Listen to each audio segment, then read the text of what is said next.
কি আপনারা কারা? মোজা পায়ে না পরে মাথায় পরে আছেন কেন? আরে এটা মোজা হবে কেন? এটা তো মানকি টুপি। তো কালো কালার পরেছেন কেন? চয়েস এত খারাপ কেন? অন্য কালার তো পরতে পারেন, পিঙ্ক কালার তো পরতে পারেন।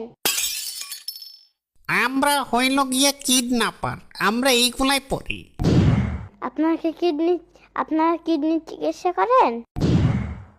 তা এত কথা বলো কেন? এই এর গাড়িতে তাল। দাঁড়াও 1 মিনিট। গাড়িতে উঠবো কিন্তু গাড়িটা সস্ত। আমাকে আইসক্রিম কিনে দিতে হবে, আর 1 প্যাকেট চিপস কিনে দিতে হবে। আর আমি জানালার পাশে বসবো। আর গাড়িতে উঠলে মাথা থেকে মোজা খুলে ফেলবা, যাতে করে গন্ধ না লাগে তোমার মাথা থেকে।